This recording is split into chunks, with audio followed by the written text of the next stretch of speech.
In trying to find a solution to the energy crisis that continues to plague the nation and plunge it into darkness, the president has had a series of meetings with various role players. First, it was political parties, then the National Energy Crisis Committee and the ESCOM board. There were also meetings with the business, civil society, labor and religious sectors and the three spheres of government.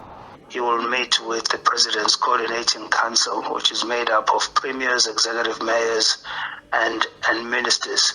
And really the purpose of this week, or the focus of this week, is informed by one, that all parts of society need to work together if we are to overcome the electricity crisis. The President, parallel to these meetings, has been receiving daily briefings from ESCOM on the work that they're doing to improve the performance of their power stations.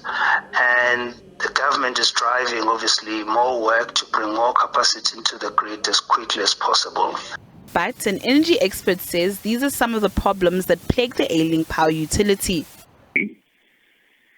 They've got the biggest chance of turning their equipment around so that the 85 or the 90% becomes 90% or 95%. That would solve most of the load shedding, but it's going the other way. I mean, the factor is called the Equipment Availability Factor, EAF. It was originally planned to be up at the 75% level.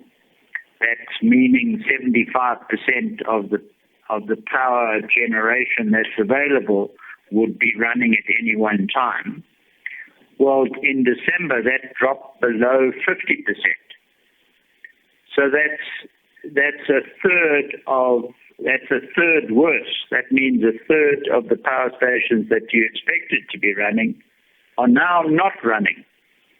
So that's where the crisis comes from. And in my book, that's where the crisis must be fixed. Some parties have called on the president as well as ministers responsible for energy to resign over the crisis, but the presidency says this should not be used for political mudslinging. We do expect and welcome the intense public debate on load shedding. However, attempts by some to politicize this crisis are not helpful. South Africans are justifiably angry and frustrated.